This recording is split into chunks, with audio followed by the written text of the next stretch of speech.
welkom op het debat over de rol van cultuur in de strijd voor mensenrechten in Palestina. Het is een heel bewogen jaar geweest. We zijn in 2018, het is eigenlijk een historisch jaar geweest. We zijn nu wat we noemen 70 jaar de Nakba. De Nakba verwijst naar wat er in 1948 is gebeurd toen dat Israël zichzelf onafhankelijk verklaarde. Dat er voor de Palestijnen een grote ramp, een Nakba, gebeurde.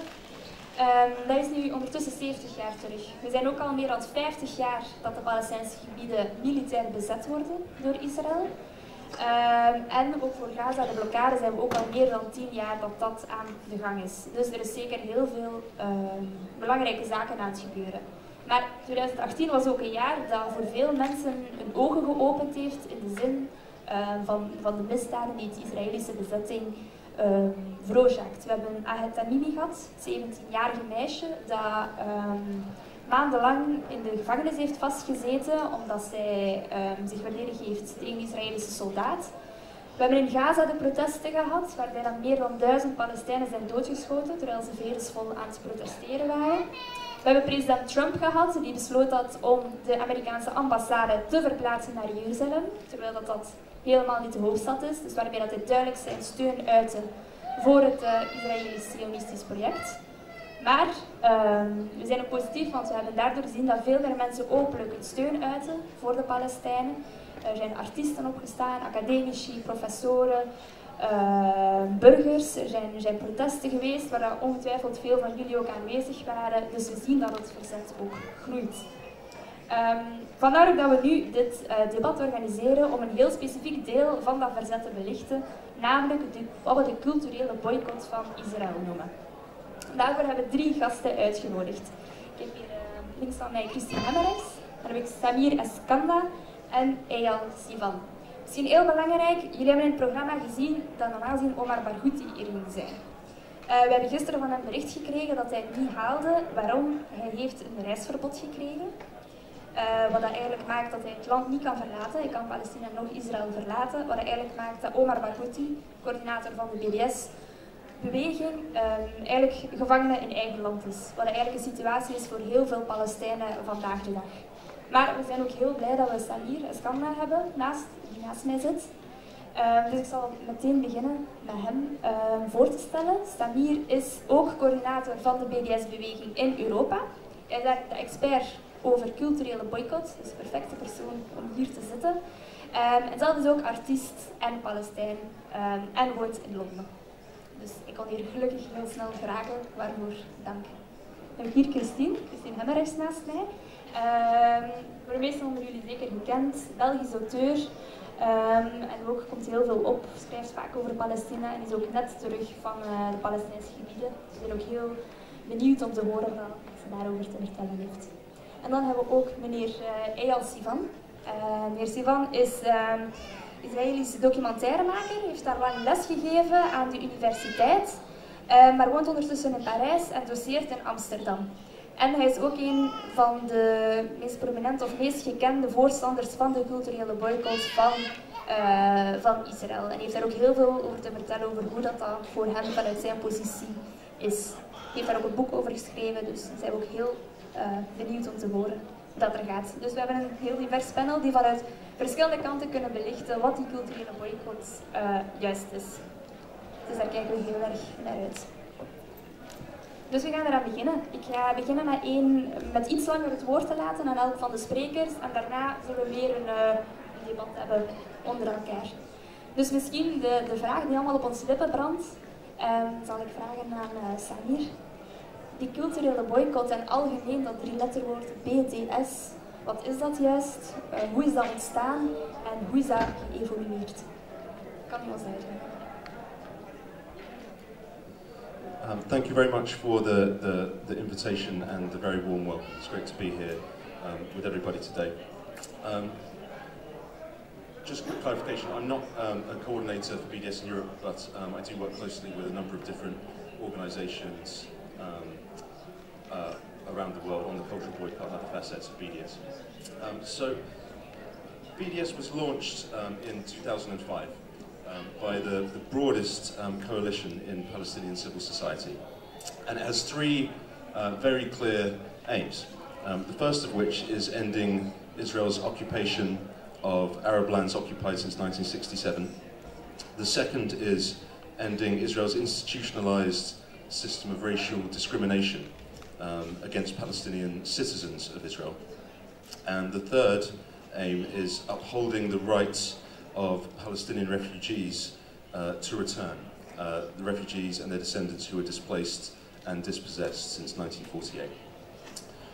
So the Palestinian Campaign for the Academic and Cultural Boycott of Israel is a founding member of the Palestinian BDS National Committee, with the Palestinian call for the academic and cultural boycott of Israel coming a year earlier in 2004. And PACB for short, PACB is the part of the BNC that is tasked with guiding the cultural and academic boycotts of Israel, including the sports boycott. So BDS draws on the experience of many years of Palestinian non-violent resistance to Israel's regime of occupation, apartheid and settler colonialism. It's also inspired by the South African anti-apartheid struggle and the boycotts of the US civil rights movement. Now, there's an important difference between the South African cultural and academic boycotts and the Palestinian call for the academic and cultural boycott of Israel. That is, if you were a white South African athlete, artist or academic during the time of apartheid, then you, in travelling abroad, you would have been boycotted on that basis of being a white South African. So the Palestinian BDS movement is a little more nuanced. So it's institutional in nature. So what does that mean? It means that we target complicit Israeli institutions, not individuals. And in line with the Universal Declaration of Human Rights, the BDS movement fully respects freedom of expression, and in that sense does not impinge on academic or artistic freedom. By and large, Israeli cultural institutions are part of the institutional framework of apartheid.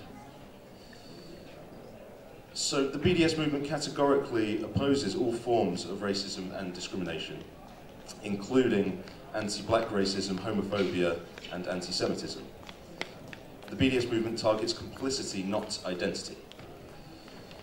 So why a cultural boycott? The clear complicity of Israeli cultural institutions with Israel's regime of oppression tells us that culture should not be exempt from boycotts by conscientious people. When a world-famous pop star like Lorde, Shakira, or Lana Del Rey, who have all cancelled concerts in Israel in the last 10 months, their millions of fans learn a little bit more about the Palestinian struggle for freedom, justice, and equality.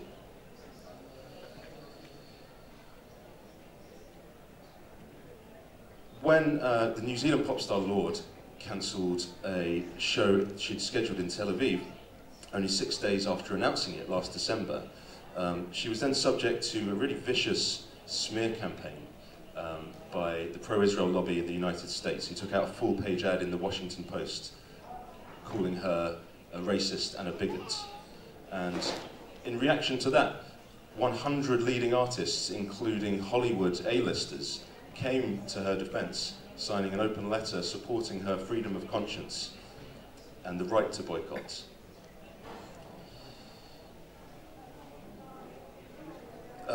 In 2017 and in 2018, the Tel Aviv LGBT Film Festival were subject to waves of cancellation, with several dozen filmmakers withdrawing across the 2 years.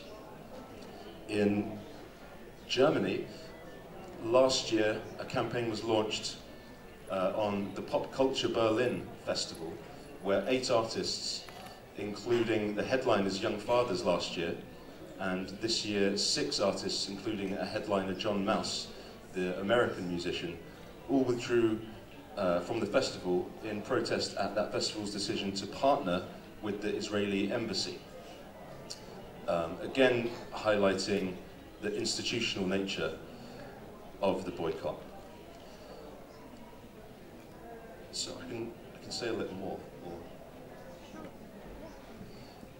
So one thing that's worth thinking about at this point is that from the Nakba until today, Palestinian cultural workers experienced the same brutal violence and human rights violations that all Palestinians do from Israel's oppression. So that includes the denial of visas to travel, to international performances, or even to rehearsals just down the road from where they might live, being detained at checkpoints, military checkpoints, equipment confiscated, and indeed are subject to the very same violence that all Palestinians are, and this happens every day. Edward Said wrote in Culture and Resistance, "Culture is a way of fighting against extinction and obliteration." In the besieged Gaza Strip, the Al-Mashal Cultural Center was completely destroyed by Israeli airstrikes just a few weeks ago. It hosted theatre performances, exhibitions, musical performances, and a children's cinema club. Prominent British playwrights and directors condemned it in an open letter.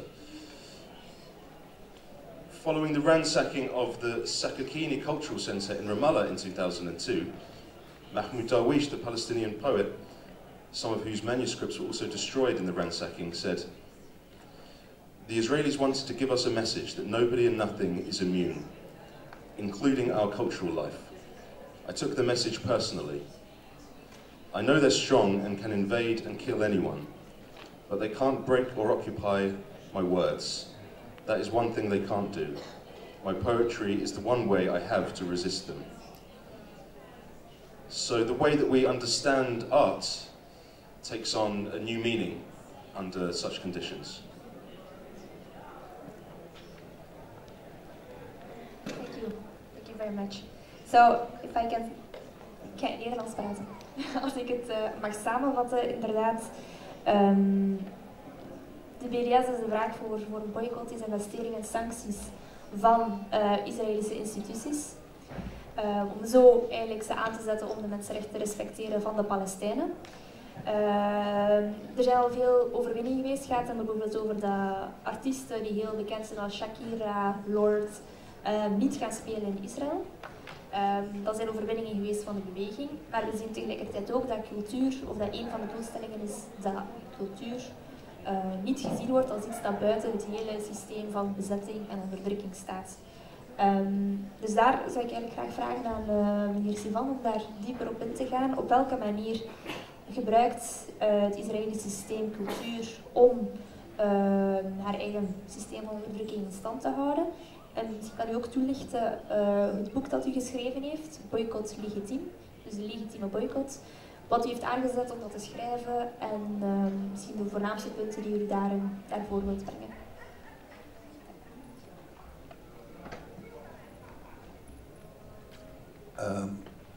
Je dois parler français, n'est-ce pas?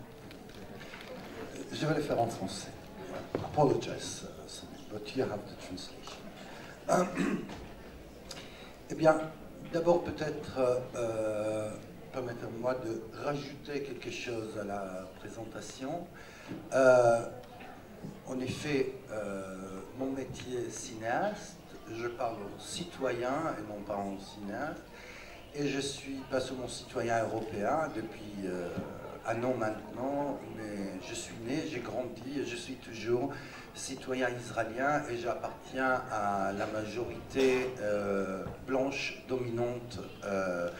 Et je précise, je suis aussi membre de Boycott from Within, qui est le mouvement israélien, citoyen israélien, juif, qui soutient l'appel palestinien de 2005 au boycott des investissements et sanctions, qui est le BDS, dans lequel les volets sportifs, culturels et académiques ne pas séparés de volets économiques.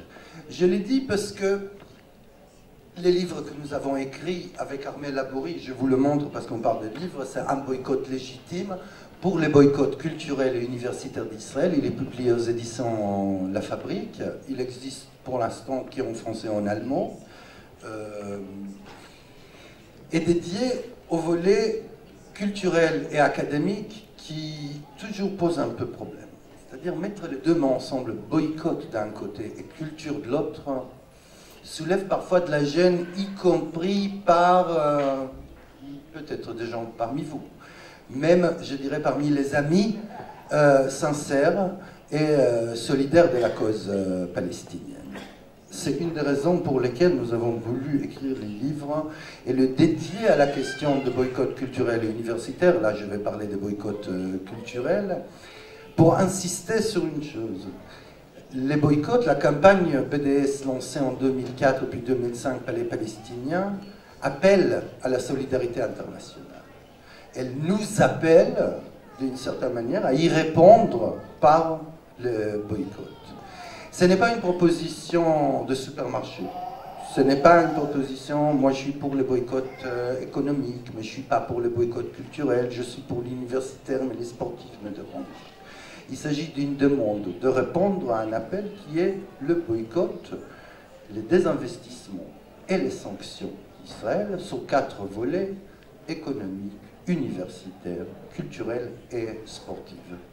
Il se trouve que dans la réalité mondiale, c'est peut-être étrange, mais la question d'une économie nationale devient extrêmement compliquée. La question, elle est étrange et elle est importante à insister parce que s'il y a 3 domaines, des domaines qui restent extrêmement nationaux, c'est le sport, la culture et l'université. Les équipes de foot jouent derrière un drapeau. On défile dans les Jeux olympiques derrière un drapeau. C'est-à-dire qu'il y a quelque chose de l'attitude générale à l'égard du sport comme des représentations nationales. C'est vrai aussi dans le domaine que je connais un peu, qui est le cinéma, dans lequel au Festival de Cannes, par exemple, on va mettre les drapeaux nationaux quand il y a une présentation d'un film. D'ailleurs, les films sont définis par la nationalité de leur réalisateur. Un film israélien est un film réalisé par un Israélien, même si la coproduction sera majoritairement européenne, par exemple. Et en plus, on insiste sur le caractère national. C'est-à-dire que la séparation entre la question étatique, la question nationale et le sport, la question nationale et la culture, elle est la même chose pour les rangs universitaires, elle est artificielle sur la place publique. C'est déjà une bonne raison pour dire, s'il y a un symbole national, c'est à celui-là qu'on s'attaque. Rappelons, en tous les cas, je me rappelle moi, que l'idée de BDS, l'idée derrière la campagne de BDS, c'est d'une certaine manière, je dirais, briser la vitrine ou le masque d'Israël. Cette vitrine qui permet à certains de continuer à considérer qu'Israël est une démocratie libérale comme les autres, avec quelques problèmes à l'égard de minorités. Eh bien, Israël n'est ni une démocratie, ni libérale. Soyons, si vous voulez, c'est une démocratie pour les Juifs, de la même façon que l'Afrique du Sud était une démocratie pour les Blancs. Je parle de la vitrine parce que s'il y a une chose qui caractérise, depuis la constitution de l'État d'Israël, je dirais même du sionisme même, une idéologie du 19e siècle, c'est l'attachement à la question de l'image. Quelle image donne le sionisme? Quelle est l'image d'Israël? Ce n'est pas tant la réalité que l'image. On parle d'ailleurs, quand on parle de conflit, on parle de guerre d'image, n'est-ce pas? Comme si c'était l'image est morte, l'image est vivante. Israël perd la guerre d'image, Israël gagne la guerre d'image, les Palestiniens perdent la guerre d'image ou gagnent la guerre d'image. C'est-à-dire l'image est quelque chose qui est fondamental pour l'État d'Israël, justement à cause de vitrine d'un côté, de l'arrière-boutique de l'autre. On pourra dire que même l'image est une question encore des sionismes, parce qu'il se trouve qu'il y a une coïncidence historique dans laquelle les images mouvement, l'invention du cinéma d'un côté et le sionisme de l'autre, ils sont à peu près des mêmes années. C'est-à-dire ça, c'est la modernité. Et le sionisme a toujours su utiliser l'image. Je vous rappelle une image qui est l'image sioniste par excellence. Nous avons fleuri le désert. C'est-à-dire cette idée dans laquelle le sionisme est arrivé dans un désert inhabité et l'a fleuri. Hein? C'est l'image, les images d'Épinal qui ont prévalu pour présenter Israël pendant des années, les pays de rescapés, les pays de pionniers et les pays de kibbutz, quelque chose qui a influencé la gauche mondiale, d'une certaine manière, cette tendance à considérer que quand même c'est un pays un petit peu de gauche. Voilà l'excellente expérience de kibbutz. Sauf que ces images d'Épinal, ils ont existé et ils ont survécu, je dirais, jusqu'à la deuxième intifada, aux années 2000.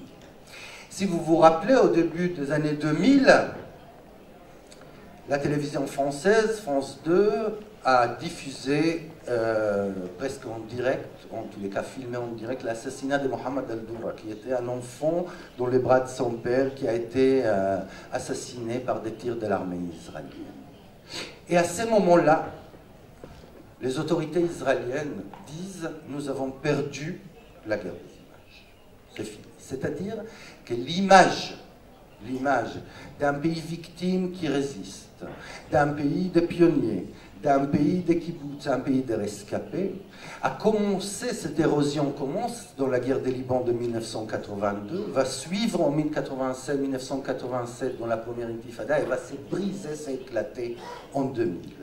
C'est à partir de ce moment-là que les Israéliens, les autorités israéliennes, vont dire « Nous avons un problème d'image. » Dans ces années-là, dans tous les sondages internationaux, Israël arrive avec la Corée du Nord et parfois avec l'Iran au dernier rang de pays, du point de vue de leur perception, et surtout comme les pays les plus dangereux pour la paix sur la planète. Ça, c'est l'image à partir de 2000. Et les autorités israéliennes vont essayer de répondre. Et la réponse qui va donner les autorités israéliennes, à travers un plan extrêmement sophistiqué, une campagne et des budgets énormes, c'était l'idée de rebranding Israël, repositionner sur le plan de marketing international l'État d'Israël.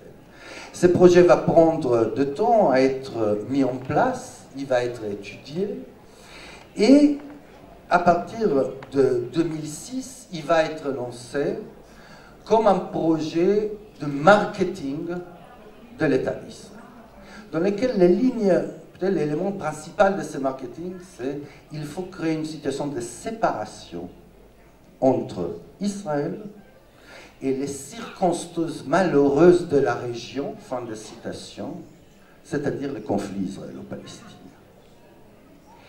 Et plusieurs actions proactives vont être prises en place. La symbolique de ces actions, c'est la citation peut-être de Ariel Merkel, qui est le vice-directeur général, était le vice-directeur général du ministère des Affaires étrangères israélien, et qui est chargé de la direction scientifique et artistique du ministère des Affaires étrangères israélien. Il faut savoir que la direction scientifique et artistique du ministère des Affaires étrangères israélien est le premier exportateur de culture vers l'étranger, c'est-à-dire une organisation d'État. Et Ariel Merkel nous dit, déclare d'ailleurs dans un article publié au New York Times, et ça c'est le lendemain de l'attaque israélienne sur le Liban de 2006.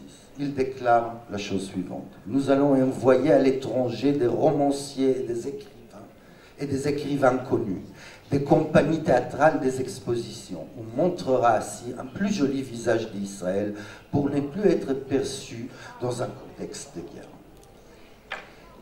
La culture, du point de vue des autorités israéliennes, n'est pas l'expression des individus, des agents, des médiations entre les publics et les idées.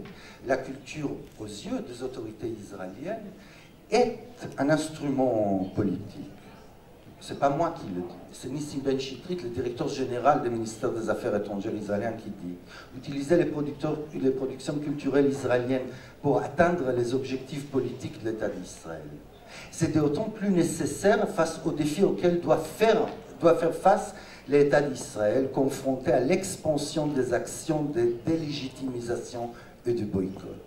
Utiliser la culture israélienne comme un reflet positif de l'État d'Israël est un moyen pour développer et renforcer des liens diplomatiques, pour nous, renforcer une image positive d'Israël est un but en soi. C'est-à-dire qu'au fond, d'une certaine manière, la culture israélienne, elle est prise en otage par les autorités israéliennes. Premier financier de la culture, premier exportateur de la culture. Mais c'est un otage concentrant. C'est un otage qui bénéficie de la machine d'exportation et d'exposition à l'étranger.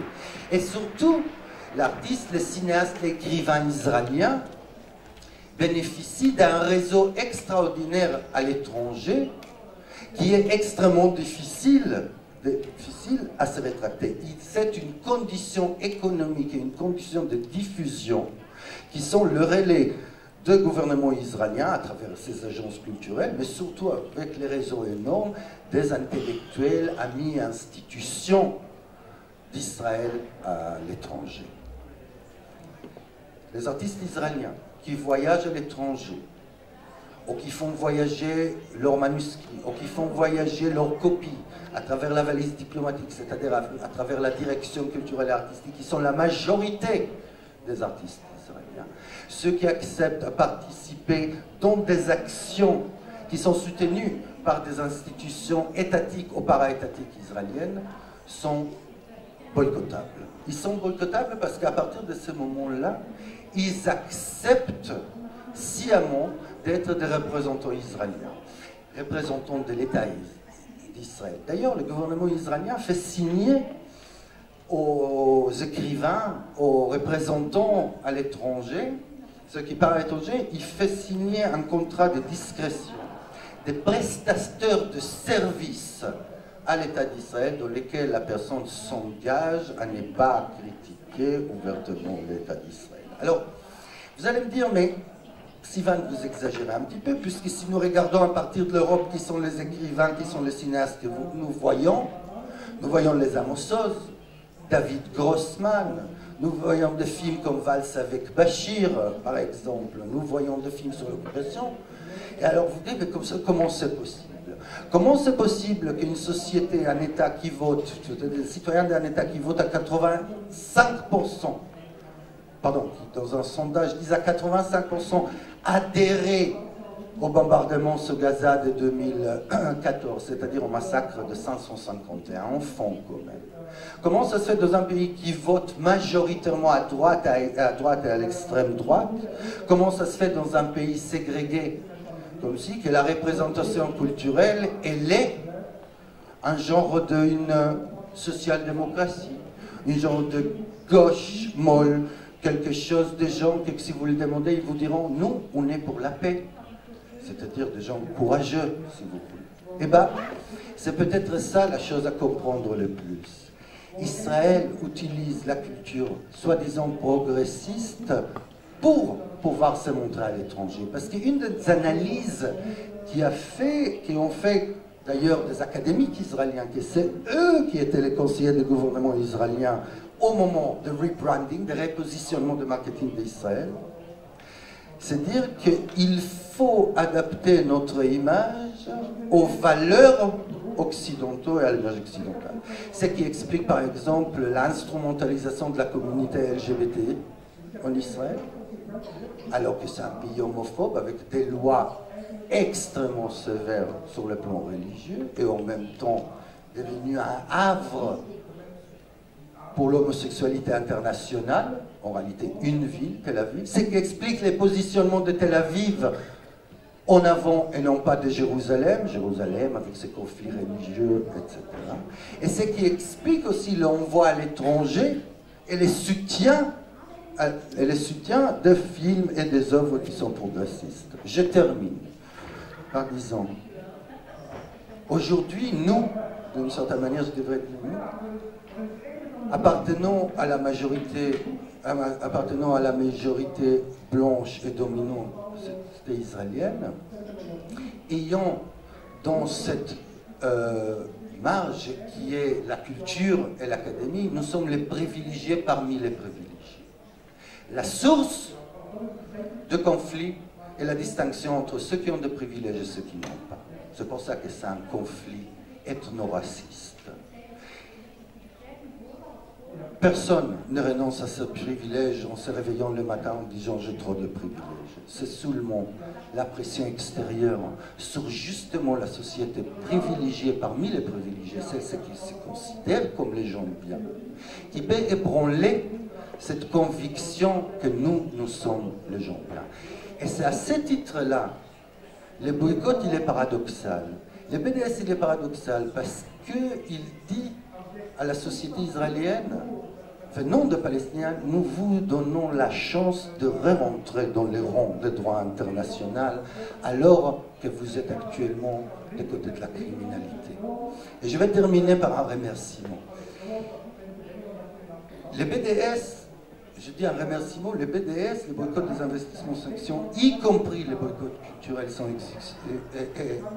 exception et académiques, répondent à la reconnaissance que nous devons avoir, nous, Israéliens anticoloniaux de gauche, c'est que nous n'avons pas la force de changer de l'intérieur, nous ne changerons pas de l'intérieur, nous sommes incapables de changer de l'intérieur si nous n'avons pas la solidarité internationale. Merci.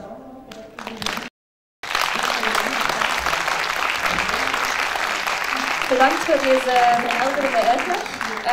Ik onthoud inderdaad wat we veel aanvoelen, dat de culturele boycott een van de minst evidente onderdelen is van de hele oproep voor een boycott van Israël. Maar dat het ook vooral gaat over beeldvorming. Dat is waar de cultuur eigenlijk vooral over gaat, het beeld scheppen van iets. En dat Israël op een heel actieve manier de cultuur gebruikt om een positief beeld van zichzelf te scheppen, terwijl de realiteit heel anders is. Ik sprak ook van de geprivilegeerde functie of rol dat mensen uit de cultuursector hebben binnen dit debat, dat bijna een soort van morele plicht is. Dan ga ik nu naar hier draaien. Als we uw naam googelen, we zetten er Palestina achter, dan zien we uw naam verschijnen op heel veel lijsten, ondertekeningen van oproepen rond Palestina, rond de boycott.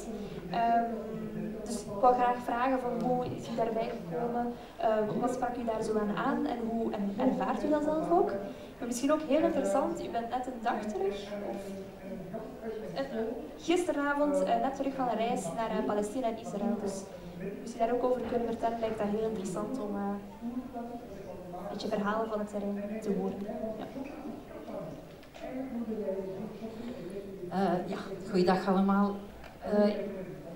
Ik wil beginnen met te zeggen dat ik de uiteenzetting van Samir en Iliam heel interessant vond en dat ik daar eigenlijk een absolute buitenstaander ben en dat ik dus ook met de nodige schroom daarover praat. Zij zijn mensen die het heel goed kennen, die heel goed weten waarover ze het hebben en ik ben daarin uiteindelijk een soort van toerist. En een van de dingen die ik dus ook afgelopen week heb gemerkt is dat dat ongelooflijk moeilijk is als jij als buitenstaander in zo'n complexe situatie komt. Dat het heel moeilijk is om een oordeel te vellen en dat eigenlijk de beste houding die je kan aannemen, die naar mijn gevoel is om te luisteren. Ja, dus ik vind eigenlijk dat we vooral naar hen moeten luisteren en laten praten. Maar zoals Julie zegt, heb ik heel wat van die petities getekend en verklaringen getekend. En dat heeft te maken met het feit dat ik in 2008 ben ik samen met VZW Vrede, die zitten in Gent, ik weet niet of jullie die kennen, geleid door Ludo de Brabander, een zeer bevlogen iemand, ben ik een reis gaan maken op de Westbank, Oost-Jeruzalem, Ramallah, Hebron, Nablus, etc. En ik wilde eigenlijk met eigen ogen zien, want ja, hier in het nieuws, wij horen termen zoals de Westbank, Gaza, maar ik weet niet, maar dat blijft vrij abstract. Ik weet niet hoe dat voor u is, maar dat blijft allemaal heel abstract. Bijvoorbeeld dat Jeruzalem, dat eigenlijk op de Westbank ligt en dat daar een stukje van de Palestijnen is, etc. Echt goed wist ik dat allemaal niet. Dus eigenlijk voor mij, als je ter plaatse kunt gaan kijken, krijg je toch al een beter idee. En het is daar tijdens die reis in 2008 dat we ook heel veel hebben kunnen praten met schrijvers. Ook met de Omar Barghouti hebben we toen, de ongelooflijk bevlogen Omar Barghouti hebben we ontmoet.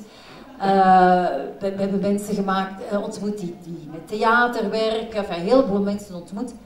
En wat we ook hebben gedaan, is we hebben moeten staan wachten aan de lange checkpoints. En ja, dit is eigenlijk, als je dat zelf meemaakt, ik herinner me ook op een bepaald moment dat we heel lang moesten wachten. Dus de Israëlische kant, die zijn zeer paranoïde, dus die maken het heel moeilijk om van de ene kant naar de andere kant te gaan. Gisteren bijvoorbeeld ben ik met een shuttle gereden van Jeruzalem naar Tel Aviv. En dat is eigenlijk een soort van schacht aan beide kanten is die weg met de muren en omheiningen afgezet. Dus ze zijn zeer op hun veiligheid gericht. Het is eigenlijk als je daar zo aan zo'n checkpoint staat en je ziet dan voor jou, in mijn ogen, kinderen, want dat zijn soldaten van 18, 19 jaar oud met zware machinegeweren, die zeer intimiderend werken. Ja, in mijn ogen zijn dat dan snotneuzen en dan denk ik, maar enfin, waar zijn jullie mee bezig? Maar je ziet dus dat een volk, een Palestijns volk, systematisch wordt vernederd, geïsoleerd. Het is een enorm, eigenlijk is dat een openlucht gevangenis. En ik zou eigenlijk iedereen heel erg aanbevelen, als je op de een of andere manier de kans krijgt om daar naartoe te gaan, om dat te doen. Omdat het is maar als je het zelf ziet, als je met mensen praat, als je het zelf een beetje ervaart bij die checkpoints, dat je dat begint een beetje te beseffen. En het is eigenlijk bij thuiskomst van die reis dat ik een beetje ben beginnen te zitten op de lijst van mensen die, wanneer Herman de Leij, dat is dan vooral Herman de Leij, als die dan weer een petitie verstuurt, dan gaat die petitie naar een aantal usual suspects. En diezelfde groep mensen zet dan zijn of haar handtekening. Dus dat is uiteindelijk een kleine groep binnen Vlaanderen, die om de een of andere manier zich betrokken voelt en een handtekening zet. Maar dat is een zeer kleine groep. En wanneer je het gesprek daarover aangaat, dus je moet je dan, wanneer je weer in een Belgische context zit, is wat jij ook zei, wordt het woord boycott een ongelooflijk moeilijk woord. Omdat het idee bestaat, en dat idee is ook juist, dat kunst, dat schrijvers, dat muziek, dat gaat over, dat een dialoog is. Dat gaat over uitwisselingen. Literaturen moeten worden vertaald, kunst moet kunnen reizen, muziek zeker moet kunnen reizen. En als je dan komt met het woord boycott,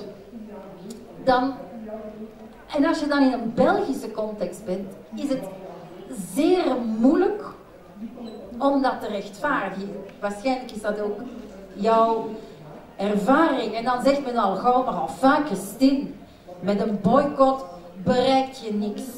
Je gaat alleen iets bereiken als mensen met elkaar praten. Il faut se connaître, il faut parler, il faut partager, tout ça. Maar het is ook heel belangrijk wat Samir heeft gezegd. Het gaat niet om de boycott van individuen, het gaat om de boycott van instellingen. Het is een zeer belangrijk onderscheid. Maar toch is het zeer moeilijk om dat te verdedigen. En soms denk ik weet niet of je het met mij eens bent, dat we een ander woord voor boycott zouden moeten uitvinden. Un autre mot pour boycott, je sais pas. Non, enfin, het is een moeilijk woord. Wat ik heel interessant vond, afgelopen week was ik in Jeruzalem. Wij waren van plan om vanuit Jeruzalem naar Kalkilia te gaan en naar Bethlehem. En die zitten, dat zijn dus het territoire Palestiniaan, dat is dus het Palestijnse gebied. Het is heel raar niemand kan precies zeggen wat de status is van die gebieden. Maar we waren te gast bij een vriendin van de persoon bij wie ik was. En zij is een Joodse Israëlische. En wat hij nooit had beseft, was hoe heftig zij was in het verdedigen van het Israëlische beleid. Zodanig dat wij vrij snel hebben afgezien van het bezoek naar Kalkilia en naar Bethlehem, etc. We zijn wel naar Oost-Jeruzalem gegaan. En Oost-Jeruzalem is het stuk Jeruzalem dat dus onder Palestijns gezag staat. Maar zelfs dat, ik heb geprobeerd om te zeggen van kom aan, kom toch eens mee, kom eens luisteren. Er was een interessante avond over heel de kwestie, maar en dan is het eigenaardige, hè? Dat ligt naast elkaar. Je gaat met de tram van het ene gedeelte naar het andere. Het is niet Berlijn dat je daar binnen Israël door een muur moet of dat je een pasje moet hebben. Dus dat loopt door elkaar, maar toch is dat compleet gesegregeerd. Maar omdat ik dus daar was bij Anne, die erg pro-Israël bleek te zijn, dacht ik, oké, ik zal mij door haar laten gidsen. En dan heb ik gezien, wat ook hier is gezegd, dat cultuur is niet onschuldig. Cultuur is een zeer belangrijk, het is heel belangrijk voor het imago, de reputatie is ook gezegd, maar het is ook heel belangrijk als legitimatie. We zijn bijvoorbeeld op bezoek gegaan want in het Israëlische gedeelte van Jeruzalem worden prachtige gebouwen neergezet. Ze zijn echt heel goed in architectuur. En die architectuur is eigenlijk op zich een legitimatie. Je hebt bijvoorbeeld het Hoge Gerechtshof, waarvan zij dus zeggen van kijk, wij hebben een Hooggerechtshof, iedereen heeft recht op recht, behalve natuurlijk de Palestijnen. En dat is een magnifiek gebouw dat eigenlijk, c'est conçu, hoe zeg je dat in het Nederlands, dat bedacht is zoals de stad Jeruzalem zelf. Dus in dat gebouw is de architectuur van Jeruzalem weerspiegeld. Ook een heel belangrijk gebouw, daar vlakbij, je hebt vlakbij elkaar de Knesset, het Hooggerechtshof en het Museum van Israël. Het Museum van Israël is ook, qua architectuur is dat magnifiek. En daar worden onder een witte koepel de Dode Zeerollen bewaard. Ook weer een legitimatie. De Dode Zeerollen, de oudste documenten waarop de tekst van de Bijbel is neergeschreven. Het is ook een legitimatie van de staat Israël. En dat staat dus onder een prachtige, indrukwekkende witte koepel. Daarnaast staat een zwarte muur om de strijd tussen het kwaad en het goed te symboliseren. Dus eigenlijk heel die architectuur is zeer symbolisch. En je ziet daar, en uiteindelijk ben ik dan blij dat ik de Israëlische kant van Jeruzalem ook zo heb kunnen zien. Omdat je dus heel goed ziet dat zij cultuur en architectuur gebruiken om zich te legitimeren, om zich te rechtvaardigen. We gingen het Museum van Israël daar binnen. En ik zei tegen Anne van, goh, ik zou heel graag de historische afdeling zien. En ik wou graag zien, hoe vertellen zij het verhaal van het ontstaan van de staat en van de vele oorlogen en van hun relatie met de Palestijnen, van de Nakba, etc. In het Museum van Israël is daar geen spoor van te vinden. Je hebt een afdeling mode. En dus Anne zei, kom, laten we gaan kijken naar de mode. En ik dacht, maar wat interesseert mij, de mode? Maar bon, ik ben er even doorgelopen en die mode was mooi, moet ik zeggen. En je hebt een afdeling hedendaagse kunst. En dat was een zeer knappe Franse kunstenaar, Balta... Tu connais, c'est quel nom? Baltaski?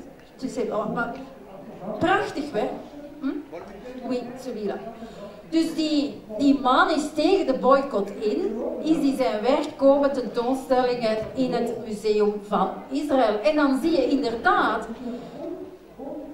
dat hij door zijn aanwezigheid daar legitimeert hij de staat Israël.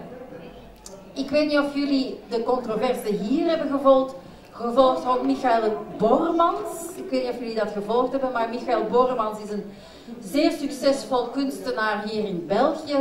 Krijgt internationale erkenning, is ook uitgenodigd geweest om in Jeruzalem of in Tel Aviv, dat weet ik niet zeker, tentoon te stellen. Hij heeft dat gedaan. Herman de Leij heeft opnieuw een petitie gestuurd, een brief gestuurd naar de usual suspects. Ik heb die ook getekend. Ik heb gezegd dat ik dat heel jammer vond dat Michael Bormans daar ging tentoonstellen. Ik zeg, kijk, die man heeft zoveel aandacht voor zijn werk, die heeft dat niet nodig. Waarop Michael Bormans alweer heeft gezegd dat de mensen die dat hebben ondertekend, dat zij de vrijheid van expressie niet toestaan, dat zij aan censuur doen, etc. Dus je ziet, dat is een heel moeilijk debat. Ik heb mezelf al de vraag gesteld, stel dat ik van een uitgeverij in Israël de kans krijg om mijn werk te laten publiceren in het Hebreeuws. En dat is een soort van gewetensonderzoek. Wat zou ik dan doen? Ik hoop dat ik nee zeg.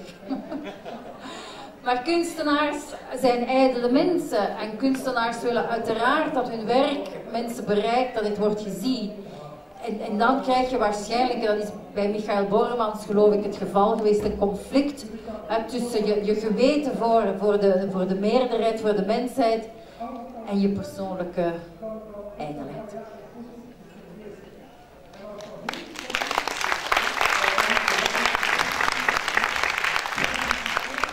Bedankt Christine, dat was interessant om te horen. Ik moest ook in het Hebreeuws verschijnen, dat we daar geen probleem mee zouden hebben. Dus, want dat is misschien nog iets dat verder uitgeklaard moet worden. En daarom, ik zie ook daarnaast met Samir dat je heel veel...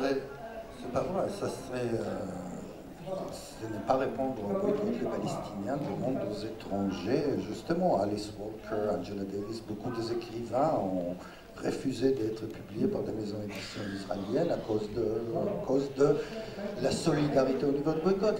Puisque d'une certaine manière, c'est la normalisation qu'on essaye d'attaquer. Une davantage, et Christine peut témoigner, puisqu'elle est revenue, un Israélien juif peut ignorer, a le privilège de pouvoir ignorer le conflit israélo-palestinien. C'est un privilège qu'aucun Palestinien n'a. Une des choses, c'est les rappeler en permanence que non, ce n'est pas une situation normale. Et donc, justement, vous n'avez pas accès à la culture internationale normalement comme les autres. Bedankt voor de verklaring. Applaus is altijd welkom. Dan zou ik inderdaad ook willen vragen aan jou, Samir. Ik heb gezien dat je heel veel hebt opgeschreven, dus sowieso graag veel wil toevoegen. Maar misschien inderdaad concreet, hoe gaat het in zijn werk? Want we zeggen het gaat niet over individuen, het gaat over instellingen. En het gaat in twee richtingen. Het gaat, als er artiesten worden uitgenodigd in Israël, dan moedigen we hen aan om dat niet te doen. Maar ook, hoe werkt het dan juist met Israëlische artiesten? En waar ligt het verschil juist tussen individu en instelling?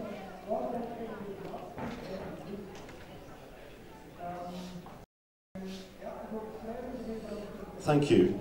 Yes, we're just waiting for the translation, which is excellent, by the way. Just to pick up on a couple of points that have been made.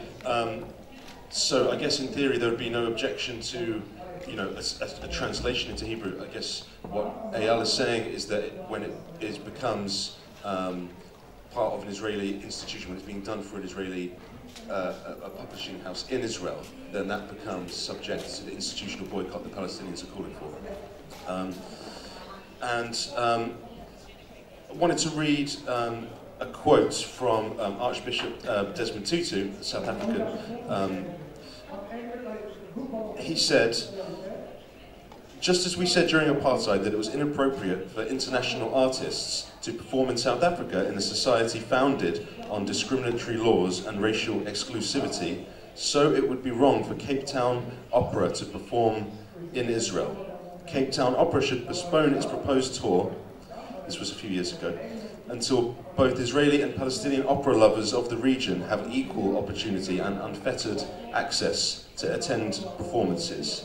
He added that only the thickest-skinned South Africans would be comfortable performing before an audience that excluded residents living, for example, in an occupied West Bank village 30 minutes from Tel Aviv, who would not be allowed to travel to Tel Aviv, while including his Jewish neighbours from an illegal settlement on occupied Palestinian territory.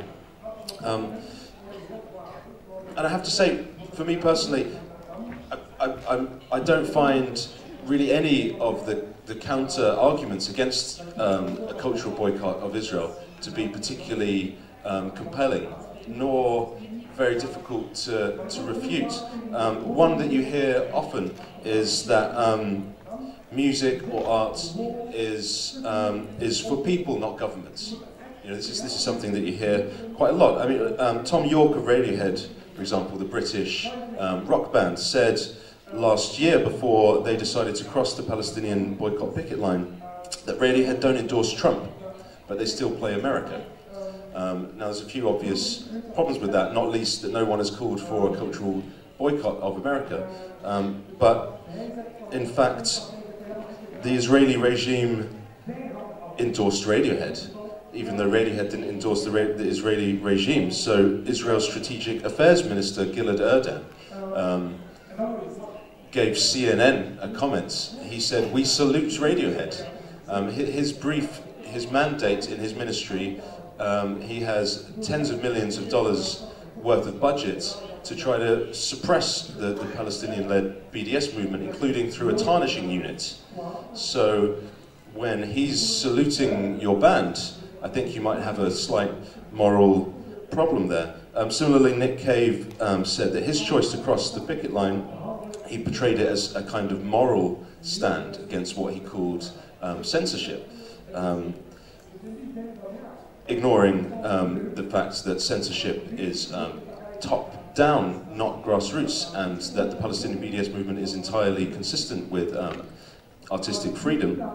The Israeli Ministry of Foreign Affairs spokesperson said, "Bravo, Nick Cave." And both bands' decisions were warmly welcomed by Israeli embassies all around the world, and Israeli lobby groups too. I would also add that I'm a musician myself. I would say, and I think a lot of us would also argue, that music and art does have power. It has a kind of power that's quite hard to define.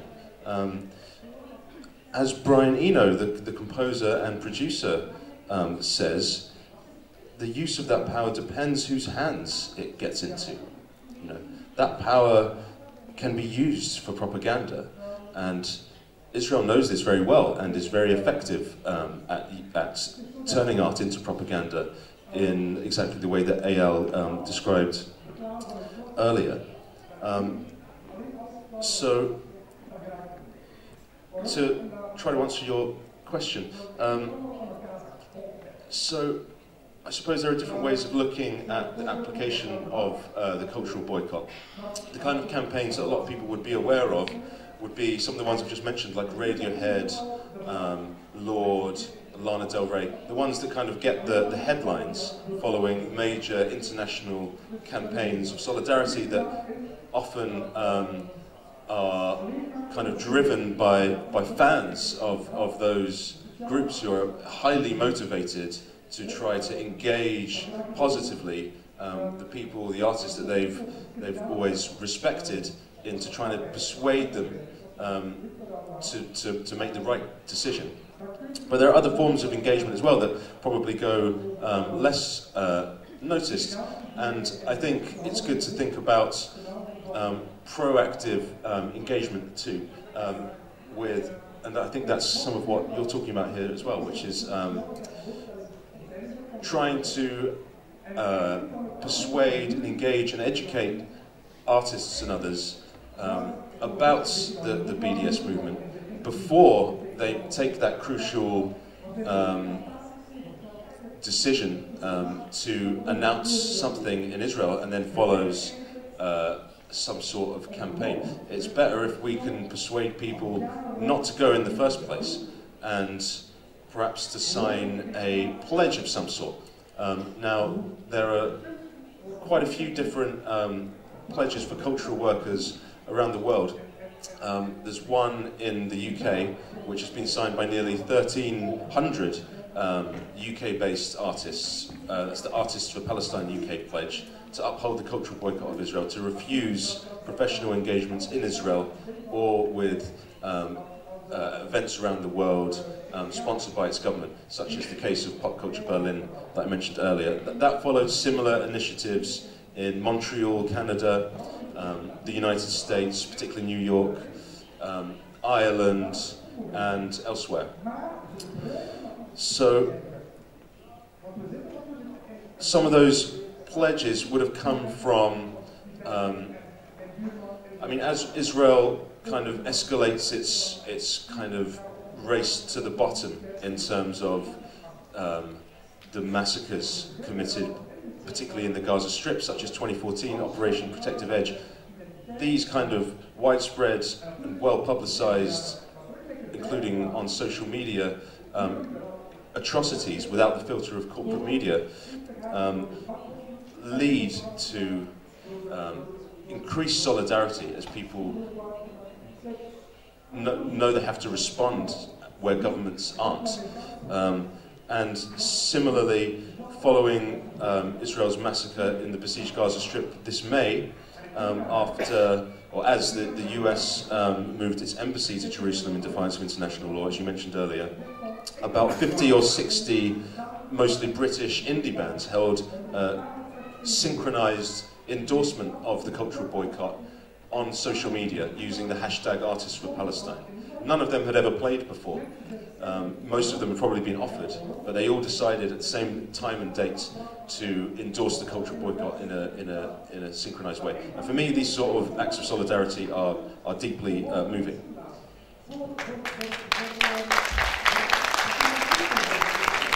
Inderdaad, enorm motiverend om al die goede voorbeelden te horen van hoe de steun groeit voor de BDS-beweging.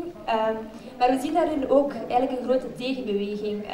Als ik me niet vergis, in Frankrijk is BDS illegaal verklaard. Er is ook, denk ik, een nieuwe wet of een verklaring gestemd in Israël dat het steunen van een boycott van Israël wordt gelijkgesteld aan antisemitisme. Dus er is eigenlijk ook, we zien een tegenbeweging van mensen met macht, dat er het gaat van het belachelijk stellen van de beweging tot het criminaliseren van mensen die in de beweging zitten, individuen, organisaties en instituties. Dus zou ik ook aan u willen vragen of u daar persoonlijke ervaring mee heeft, meneer Sivan, rond persoonlijk aangevallen worden, rond de posities die u inneemt. Misschien ook daarna dezelfde vraag aan u, of dat u soms reacties krijgt voor de positie die jullie innemen.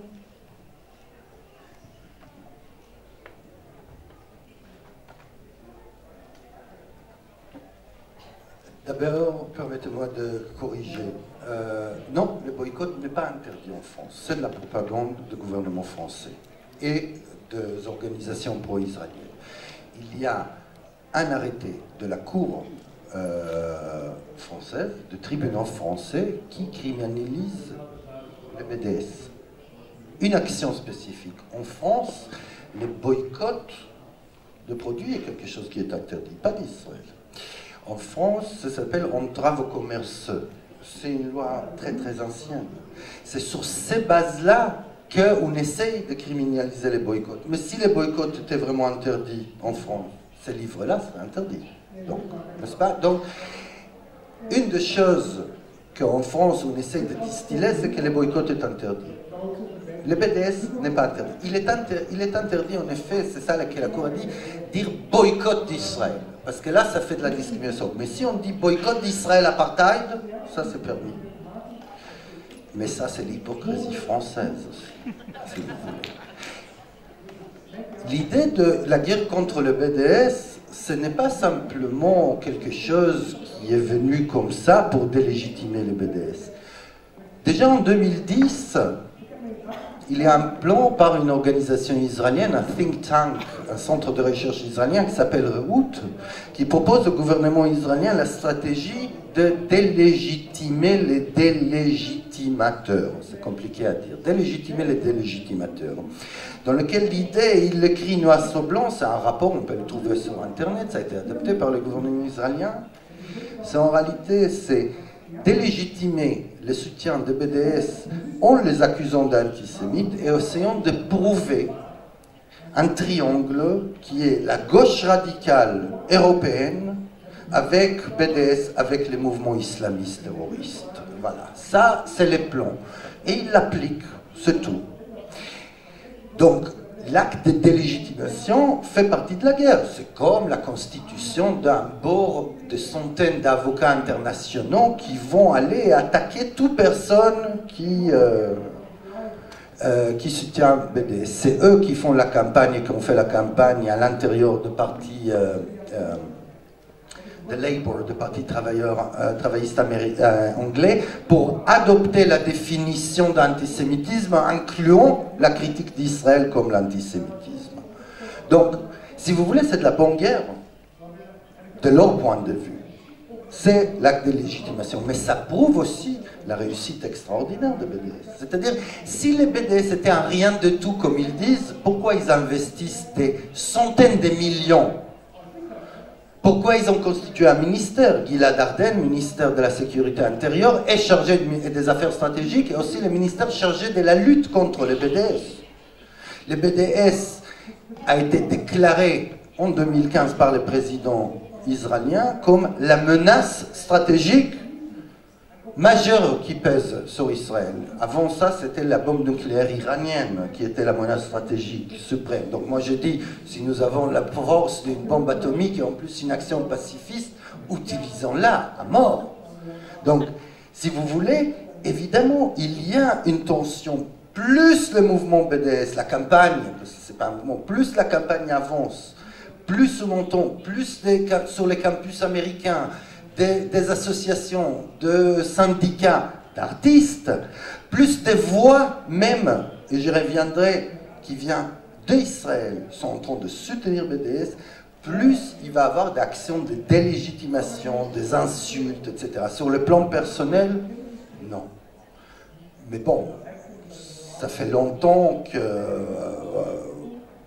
en France, en tous les cas, j'ai été mise au bain, on dit, voilà, mise au banc, après un film que nous avons fait avec un réalisateur d'ailleurs palestinien-belge, Michel Cléfy, Route 181, j'ai été traité d'antisémite, mais le film a été interdit, et depuis, grosso modo, c'est les silences plus que l'attaque. Mais est-ce que je peux répondre à quelque chose qui a été dit, ou je prends trop? Cette notion de dialogue, dans lequel on en parle beaucoup, on dit la culture est un pont. La culture est une force de dialogue. C'est-à-dire, de quel dialogue on parle? De quel dialogue? Dialogue avec qui? Quand l'opéra israélien, au Batchev, à la Compagnie nationale de théâtre et de danse, vient en Belgique, c'est pour dialoguer avec qui? Évidemment que c'est un pont de dialogue. C'est pour ça qu'on exporte un pays majoritairement arabe, comme Israël. Je dis arabe parce qu'il y a 20% de population arabe non juive, c'est les Palestiniens citoyens d'Israël, et la majorité de la société juive, c'est des juifs d'origine arabe. La première des cultures d'Israël, sur le plan populaire, sur le plan de la consommation, est la culture arabe et orientale. Et pourtant, on exporte l'opéra. La Philharmonique de Tel Aviv, c'est l'institution qui a les plus de subventions. L'opéra israélien, c'est la deuxième institution culturelle de subventions, alors que qui va à l'opéra? C'est à l'export, c'est pour dialoguer entre occidentaux. C'est-à-dire, nous sommes occidentaux comme vous. C'est ça les dialogues. Parce que si vraiment la culture israélienne voudrait des dialogues, elle exporterait la culture qui pourrait dialoguer avec la région et pourrait dialoguer avec les minorités non occidentales en Occident. Donc, du point de vue israélien, il ne s'agit pas d'un pont, il s'agit d'un missile. Et l'exemple même, c'est le fait qu'une citoyenne israélienne, il se trouve qu'elle est palestinienne, la poète Darin Tantour, elle est aujourd'hui en prison, après avoir été pendant 2 ans et demi en arrestation de maison, je ne sais pas comment on appelle, pour une phrase dans un poème. « Résiste, mon peuple résiste ». Pour cette phrase-là, elle vient d'être condamnée à la prison pour 3 ans. Ça veut dire que les Israéliens, la culture est une menace et ils la reconnaissent comme une force, pas du tout comme un pont.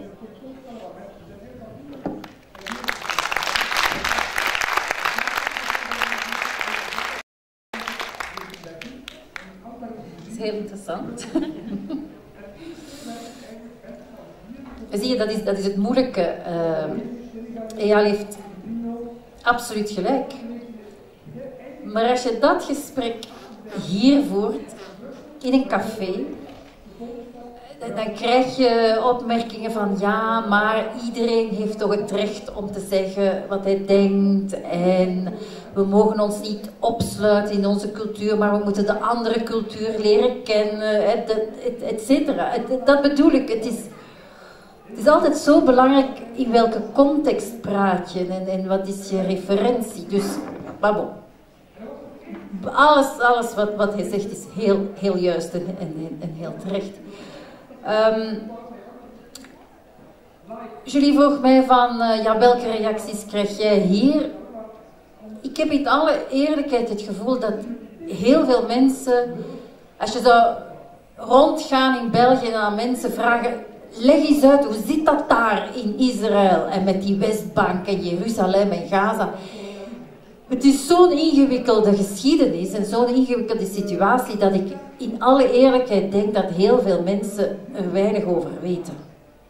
Ik denk dat dat een heel groot probleem is. Dat in veel hoofden van de mensen zo'n beetje, ah ja, die Palestijnen, ja, dat is daar niet goed, hè. Maar dat op zich een heel groot probleem is. Daarom zeg ik van, als je kunt, ga er naartoe. Ga praten met mensen, ga het met je eigen ogen zien. Daarnaast is het zo, dat hebben we nu de afgelopen week helaas schrijnend gezien, dat dit land heeft een zeer sterke rechtse reflex, om het eufemistisch te zeggen. En als je dus bepaalde standpunten inneemt, zoals ik dan in de Palestijnse kwestie, wat men doet is, men plakt meteen op jou het label, je bent links. En dus als je mij googelt, kan je ook eens, ik heet Hemme rechts, en dan noemt men mij Hemme links. Hemme rechts, ça veut dire droite, et ça devient Hemme rechts de gauche. En ik denk dan altijd, maar ben ik nu eigenlijk zo links? Ik weet het eigenlijk niet, maar vanaf dat je iets zegt dat een beetje ingaat tegen wat dan het rechtse discours heet, dan word je eigenlijk, vind ik, gemarginaliseerd. Je wordt een beetje belachelijk gemaakt en je krijgt dat label en voilà, men moet eigenlijk niet meer naar je luisteren, want het komt weer van die linkse zotin, die Hemme links. Zie je? En dat ervaar ik als een... Dat is voor mij geen probleem, maar ik ben redelijk pessimistisch, want dat is een vraag die ik aan hen alle twee wilde stellen. So it's a question for the two of you. Having just visited Israel, I tend to be deeply pessimistic. Having seen the deployment of not only military force, but indeed also cultural force, and their determination and conviction that they are winning. They are ignoring, they're trying to completely ignore the Palestinians. Yeah, I told you before that I was staying with somebody who refused to use the word Palestinians. Sont des Arabes, sont pas des Palestiniens. So, do you feel I'm right to be pessimistic, or I should try and be optimistic? But I quite frankly don't think that the Palestinians ever will have a state of their own. Trump is alive. Well, certainly as long as we're stuck with Trump, but even so, I think that just it's going to be over their dead body. Ik zie dat er al interactie uit de zaal komt, wat fantastisch is. Ja, dus ik zou, om tijd te laten voor vragen uit de zaal, zou ik willen vragen, want het is een super pertinente vraag, ik wil ze zeker niet onderbreken, maar om straight to the point te gaan. I'll go straight to the point. Well, when I hear pessimist and optimist, I'm thinking about this dialogue between an optimist and a pessimist. The optimist is saying, next year we're going to eat gravier. L'année prochaine, on va manger des graviers, little stone. And the pessimist is asking, but where are we going to find stone for everybody? So I'm in the side of the pessimist, of the side of the optimist. Next year we're going to eat stone. You're on the side of the pessimist, you say, where we find stone for everybody. But this is not a political dialogue. Because what makes us to say in politics that it's impossible? I mean, think about August 1989. it would be possible that the wall of Berlin will fall? No. Think about the eve of the French Revolution. It's possible that will be the French Revolution? No. I mean, nothing in politics can tell us that what we see today should indicate about tomorrow. But True, but interesting examples. It was the economy. The Berlin Wall, it was the economy. The French Revolution, it was the economy. And the Israeli economy is doing very well. The Israeli economy is doing very well. The Israeli economy is doing very well. But you ask every capitalist today, they are waiting to the next crisis. Israel economy is doing very well on one base, on artificial economy. I mean, if the Americans will decide that it costs too much, the $16,000 that every newborn American owes have a debt of $16,000 in the moment that he is born to Israel, if they will decide that it's too expensive, all this is finished. I mean, nothing can guarantees that the economy will continue, especially not from when we are coming from a left position that we still believe in an anti-capitalist struggle. But I'm realistic. I'm not interested in the position between pessimistic and optimistic. I'm realistic in the sense that more Israel implies the struggle against BDS, more Israel implies violence, internal and external violence, it means that it feels weaker, not stronger. Because when you're strong, you don't need this kind of violence. And this is the sign that for me brings to optimism. If the question is the Palestinian state, if this is the wish, maybe this won't be complied. The question is the freedom, not the state. Will the Palestinian will be free? I mean, I don't see yet any kind of liberation struggle that benefit to the oppressor and not to the oppressed. I hope you're right. Well, history teaches me.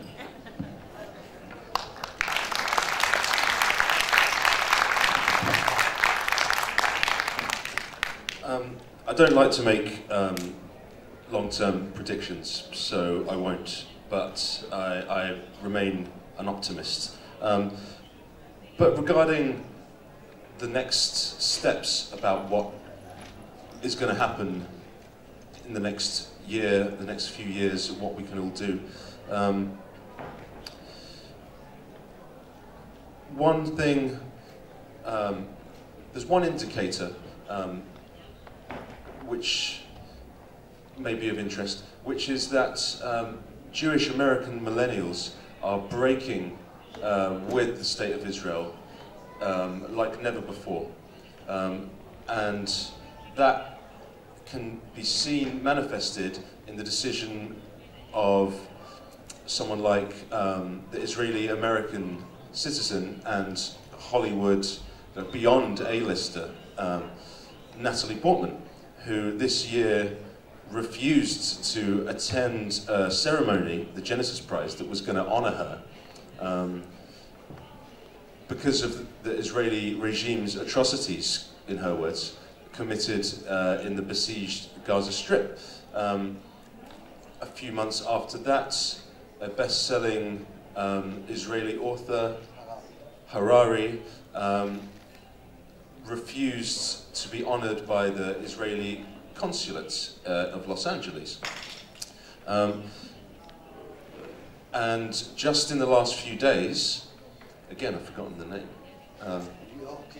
Lior Tiran, who is one of Israel's most acclaimed theatre actors. He's also a screen actor and director. He is completely in the mainstream of Israeli cultural life. He said that BDS was legitimate, humanist, and practical. He said that any political leftist movement should and must support it. And so these examples are coming, they're coming thick and fast at the moment. Jewish Voice for Peace is, in America, fully endorsed BDS in 2015. And their membership has quadrupled since then. It's the fastest growing Jewish organization in the world, let alone in America. So there are some signals that things are changing with regards to support for Israel amongst Jewish millennials, for one example, and amongst other constituencies around the world. If we have time, it would be great to talk about Eurovision. Oh. Which is not a sentence I could have imagined myself saying a year ago in front of anyone. But probably, I'm guessing that many of you know that Israel won Eurovision last year, and therefore won the right to host it. Now, immediately on her win, Netta, she declared, "We'll see you next year in Jerusalem." And Netanyahu said the exact same thing. Israel's far-right culture minister, Miri Regev, who's notorious for, before becoming culture minister, attending a far-right rally and comparing African refugees with cancer before apologising to cancer victims. And as I say, subsequently being promoted to culture minister. She also, she said, if it's not in Jerusalem, Eurovision won't happen in Israel. And a few days later, she was sidelined by presumably slightly more far-sighted members of the Israeli regime who said that it doesn't necessarily have to be in Jerusalem. And now the EBU, which is the European Broadcasting Union, the organisers of Eurovision, they insisted on what they called a non-divisive location for Eurovision, which was a pretty clear signal that Jerusalem would not be high on their list. However, they are still considering, it's down to two cities, Jerusalem and Tel Aviv. Important, I think, to mention that the Argentinian national football team cancelled a friendly match with the Israeli national football team just a few months ago, around the same time this Eurovision stuff was happening. Again, Miri Regev, the culture minister, insisted that the match be moved from its original location of Haifa to Jerusalem in an attempt to sports wash, or whitewash, Israel's illegal claim on the city. So, only a few weeks after Israel's Eurovision win, Palestinian cultural organisations launched the call for the boycott of Eurovision next year if hosted by Israel. And there are a number of hurdles that Israel has got to clear before it can indeed host the competition. One is the widespread opposition amongst people in participating countries, including Iceland, where something like more than 10% of the adult population of Iceland has signed a petition calling on their national broadcaster to refuse to participate. In Ireland, the campaign is very mainstream indeed, with political parties, trade unions, one winner of Eurovision 1994, the 8-time commentator, broadcaster of Eurovision, and many famous singers. And only in the last few days, the EBU, the organisers of Eurovision, have demanded that Israel permits entry to anyone, regardless of their political views. Now, this is something that they only insist for the most repressive of regimes that are due to host Eurovision. What they're insisting on is for Israel to enact freedom of expression and freedom of movement. Now, Israel's Minister for Strategic Affairs, Gilad Erdan, who I mentioned earlier, who has a responsibility for trying to suppress the BDS movement, he immediately called on Netanyahu to reject this out of hand. So we shall see what happens. And finally, just yesterday, over 140 artists, including Eyal, signed an open letter that was published in the UK, The Guardian newspaper, calling again for a boycott of Eurovision. And there was many names from 18 different countries, Europe and beyond, calling for the boycott of Eurovision. So we shall see what happens there.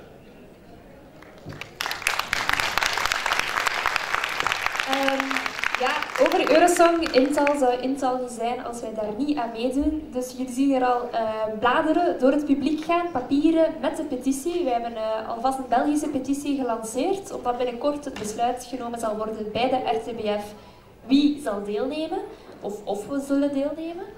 We hebben een campagne gelanceerd, we hebben een heel mooi campagnebeeld. Dus teken zeker de petitie, duid aan dat je mee wilt werken, kan op heel veel manieren. En help ons daar heel graag bij. Ja, we hebben inderdaad nog een paar andere campagnes. Ik ga die helemaal op het einde van het debat aankondigen. Want omdat ik nu vooral een beetje tijd wil laten voor het publiek. Omdat jullie waarschijnlijk ook met vragen zitten. We werken met tolkabines. Dus we stellen voor dat jullie vraag stellen. Wie goesting heeft mag. Dus jullie mogen rechtstaan de vraag stellen. En Veronique zal die herhalen in de microfoon. Of er is een loopmicrofoon. Nog beter. Dus jullie stellen gewoon jullie vraag in eender welke taal jullie maar willen in de loopmicrofoon. Ik ga er een paar verzamelen tegelijkertijd, zodat we ze in één keer kunnen beantwoorden. Dus, wie heeft een vraag? Hier vooraan zie ik, daar in het midden. Oké. En daar achteraan ook. We gaan daar al mee starten.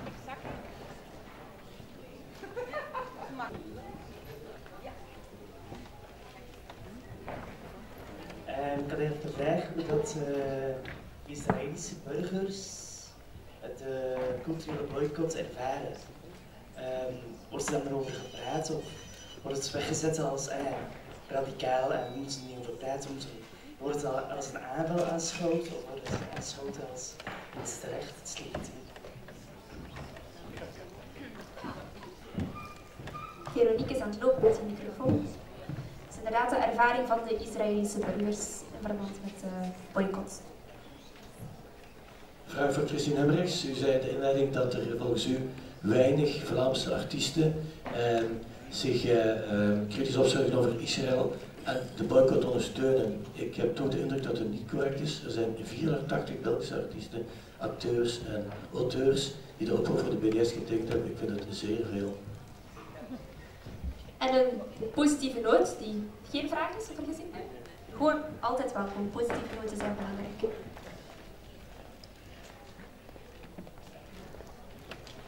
Dank. Ik ga niet goed om met micro's. Een reactie op wat ik hoorde van Christine Hemmerichs. De notie complex probleem. Ik weet ook niet alles. Ik heb 6 boeken van Lucas Catherine en het boek van Ilan Tapé gelezen. Maar de kant van mijn moeder in de familie zijn allemaal varkensboeren uit de Westhoek. Als ik aan mijn onkel Guido, die eigenlijk Arabieren haat omdat die geen varkensvlees eten, uitleg. Ik begon te praten met hem over Palestina. Die man leest nooit boeken. Zijn eerste vraag was: Palestina, waar ligt dat? En toch, als ik aan die man zeg, beeld je in dat er mensen zijn die je wegjagen van je land, die je varkenskotterrein overnemen, dat je allemaal goed moet gaan wonen rond in een straal van 15 kilometer rond Veurne, alle boeren van heel België, en dat jullie 1% krijgen van het water uit België. Dat is geen intellectueel, maar die mens gaat exact begrijpen, denk ik, wat ik zeg. Dus eigenlijk ben ik wel optimistisch. De historiek van het conflict is super ingewikkeld, maar het gaat gewoon eigenlijk over een roof van land en water, essentieel. Dus eigenlijk ben ik nogal positief over hoe je mensen die niks van de geschiedenis van Palestina kennen, door de essentie kunt doen begrijpen. Wat denkt u daarvan? En dan hier vooraan nog een vraag.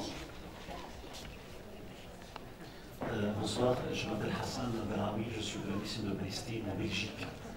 Je voudrais d'abord vous saluer toutes et tous ici sur la scène et dire que cette conférence permet d'avoir un certain oxygène face à toutes les nouvelles qui nous arrivent de Palestine, notamment avec l'interdiction de sortir pour Ahmed Tamimi et sa famille, et aussi pour Omar al-Barouti, et aussi face au bombardement récent de l'armée d'occupation israélienne de 2 centres culturels à Gaza, le centre culturel Saïd el-Misral et le village d'art à Gaza.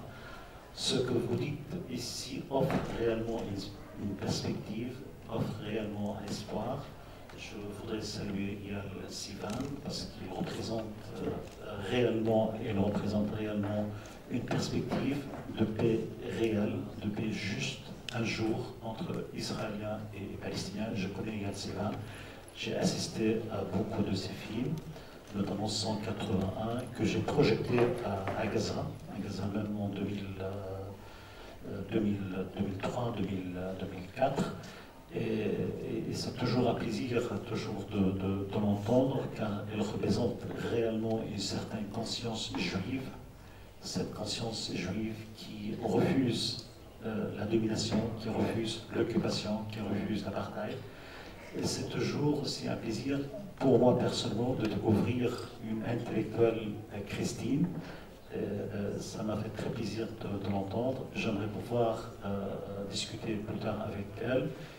Aussi avec le monsieur qui a parlé qu'il y a 84 intellectuels belges, flamands, qui soutiennent le boycott d'Israël sur le plan académique. Je pense que c'est ce genre d'activités, ce genre de conférences qui permettent de soutenir la justice pour le peuple palestinien. Merci à vous, merci à Ampal, merci à Manifesta, merci à PTP d'être à côté du peuple palestinien.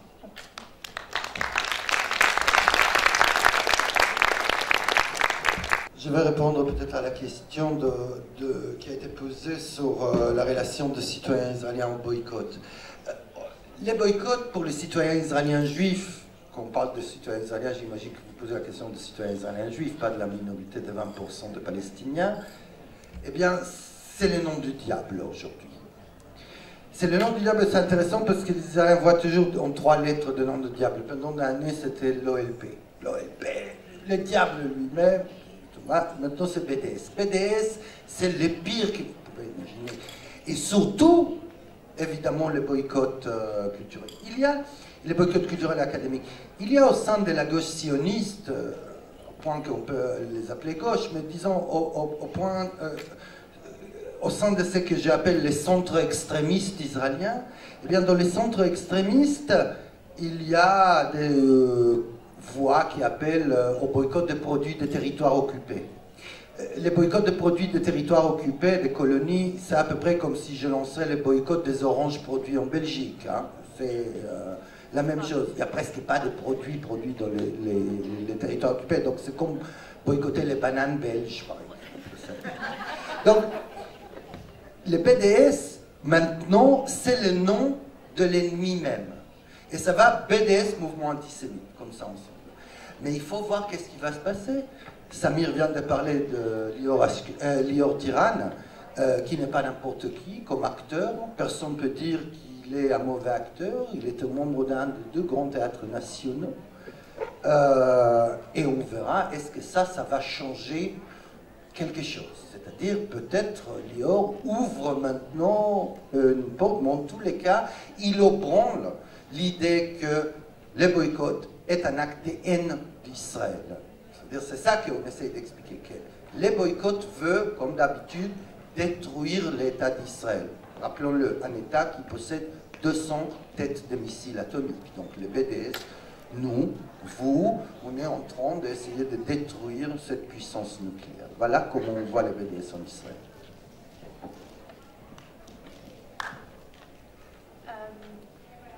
Wilt u nog reageren? Ja, ik kan erbij aansluiten dat we waren dus te gast bij die mevrouw die Anne heette. En op een bepaald moment zei ze, mais en fait, c'est quoi ça? C'est quoi le BDS? On parle de BDS, c'est quoi ça? Oui, bon, d'accord. Ik moet diep nadenken, want er is mij een vraag gesteld en ik weet niet meer goed wat de vraag was. Ik weet van die 84, dus ik ben heel blij dat het 84 mensen zijn. Wat zeg je? 484, dat is fantastisch. 4400. Maar wat ik die het BDS steunen, maar wat ik eigenlijk... Ik vraag me af, ja, wat is... Kijk, als je zoiets binnenkrijgt via je computer en je zet een handtekening, dat kost uiteindelijk geen grote inspanning. En wat ik eigenlijk bedoel is, in hoeverre leeft het bij ons? En de test is er inderdaad, vooral bijvoorbeeld bij Michael Bormans, je krijgt een kans om daar je werk te tentoonstellen. Ga je ja zeggen of nee? Dus in mijn geval, ik krijg een kans om over mijn werk te gaan praten. Het is eigenlijk een interessant vraag. Ik ben bezig met een boek en daarvoor was ik in Jeruzalem over de collaboratie. Stel nu dat ze mij uitnodigen in Jeruzalem om te gaan praten over de Belgische collaboratie. Wat zeg je dan? Ja? Nee. Dat is het moment, dat bedoel ik. Het engagement op het moment dat het begint pijn te doen. En dat is mijn bedoeling. Maar dat is nu. En de andere vraag, wat was dat? Van de varkens. Even een heerlijk voorbeeld. Want is het wel zo'n complex probleem? ik vind dat fantastisch, want mijn man is van de Westhoek. En daar zijn inderdaad veel varkens. Hoewel, er zijn nu minder varkens dan vroeger. Ook heel prettig om te vertellen, er zijn nu heel veel Russen gekomen in Jeruzalem. En die hebben winkels waar heel veel de saucissons worden verkocht. En er is een Russische artiest, weet je wie ik bedoel? Die schilderijen maakt met al die saucissons. Ja, dus het is fantastisch. Ik ben in zo'n Russische winkel geweest in Jeruzalem. En die Russen weigeren blijkbaar Hebreeuws te spreken. Alles is daar in het Russisch. En dan worden allemaal varkensworsten. Sorry, maar ik vond dat heel grappig. Maar het is compleet naast de kwestie. Maar zoals jij het uitlegt, oké, en dat is duidelijk en dat is helder. Maar als je dan, wat ik probeer te zeggen is, de Israëlische staat probeert zichzelf voortdurend te legitimeren. En ze hebben een aantal ongelooflijk sterke, wat men dan noemt, narratieven, om zich te legitimeren. Het eerste is die Bijbel. Wat ik je zei, heel centraal daar, die dode zeerollen, voilà. En dus zelfs dat Hooggerechtshof, de architectuur is geïnspireerd op de Bijbel. Je hebt in Israël geen scheiding van staat en godsdienst. Dat bestaat niet. Hè? Dus die Bijbel, zelfs voor zover ik het begrijp, want ik moet hier niet Israël uitleggen, maar voor zover ik het begrijp, zelfs voor de niet-praktiserende Joden, is toch die Bijbel heel belangrijk. Bon, 1 minuut krijg ik nog. Tweede hele belangrijke rechtvaardiging, 3 keer raden, is natuurlijk de Holocaust.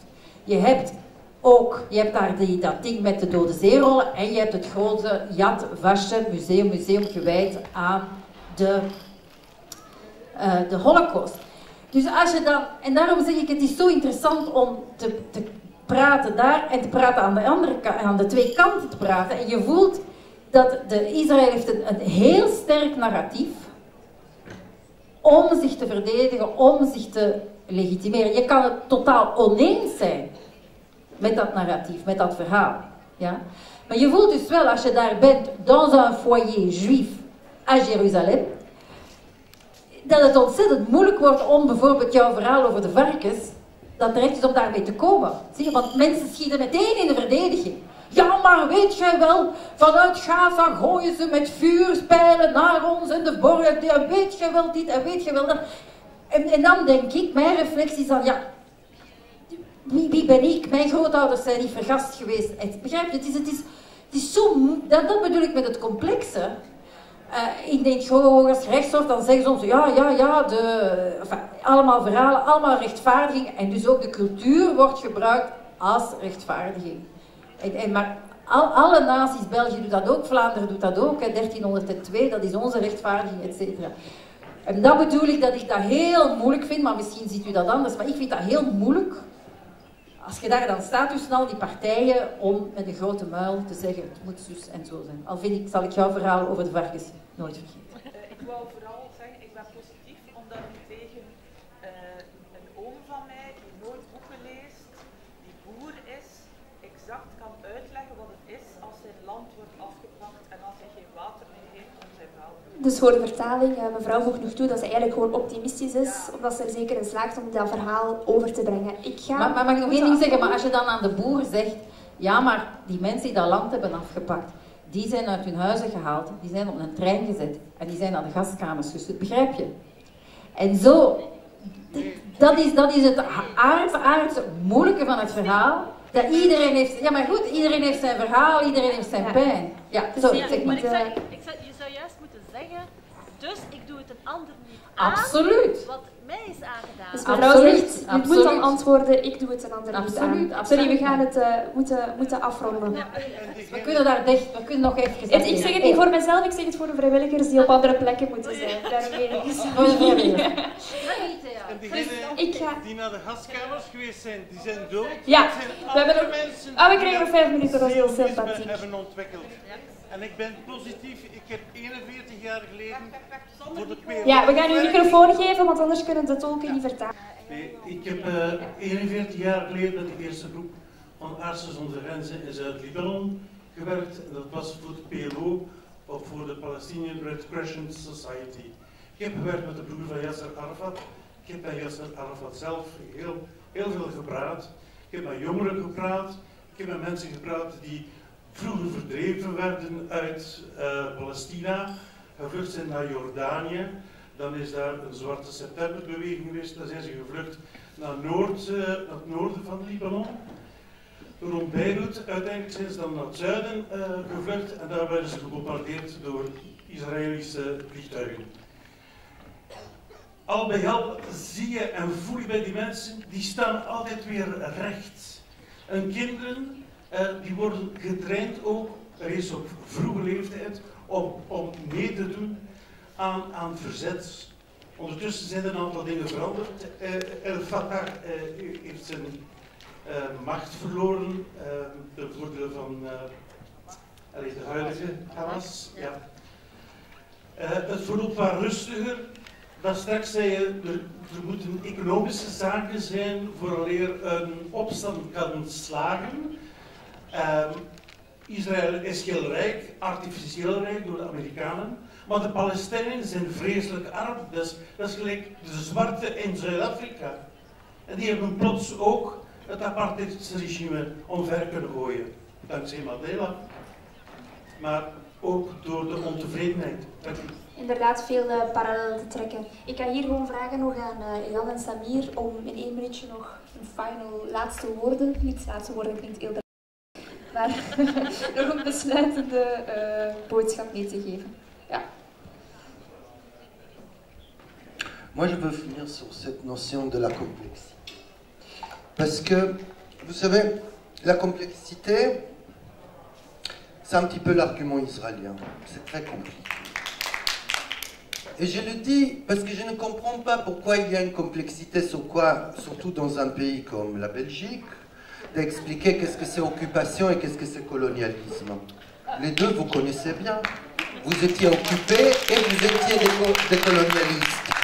Donc, il est où la complexité? La complexité, elle est justement qu'on commence et on ramène l'histoire de l'Europe et on dit maintenant c'est l'histoire du Moyen-Orient. Qu'on commence à prendre le génocide des Juifs et on dit mais ça c'est l'histoire des conflits israélo-palestiniens. Et bien ça c'est le sionisme. Ça c'est la nationalisation d'une histoire qui est extrêmement douloureuse en Europe, dans laquelle l'Europe l'a jetée sur les dos des Palestiniens. Parce que l'Europe n'a pas su résoudre cette histoire. Et c'est pour ça que le problème, c'est qu'il faut séparer, je dirais, vos problèmes de nos problèmes, d'une certaine manière. La complexité, c'est quand vous voulez que nous, Palestiniens, Israéliens, on résout vos problèmes. Vos problèmes. Je n'ai pas dit que c'est une réalité. Non, mais c'est vous qui avez introduit tout d'un coup, quand vous parlez de l'Holocauste, etc. Pourquoi? Vous voulez qu'on parle de l'Holocauste? Vous voulez qu'on parle de la collaboration en Belgique? Vous voulez qu'on parle de la résistance belge? Vous voulez qu'on parle d'une histoire européenne? Quelle est la relation au Moyen-Orient? La relation au Moyen-Orient, c'est qu'Israël a réussi à se présenter comme l'État de rescapé, alors que c'est faux. La relation, c'est qu'en 1947, les Nations Unies poussaient sur l'Europe, on voulait résoudre leurs problèmes juifs d'une façon humaine. On ne veut plus les tuer, qu'ils s'en aillent. Et donc on les a donné la Palestine, qui n'appartenait pas à l'Europe, évidemment. Ça, c'est l'histoire européenne. Et je pense qu'on peut dire, et j'imagine que Samir, d'une certaine manière, sera d'accord avec moi, c'est que une source de conflit, c'est la volonté de l'Europe de résoudre ses problèmes sur notre dos. Il y en a marre.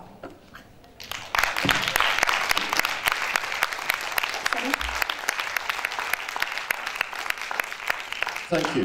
And yes, I agree that oppression is simple. Apartheid is simple. Occupation is simple. And colonialism is also simple to understand. I also want to just make a couple of very quick points.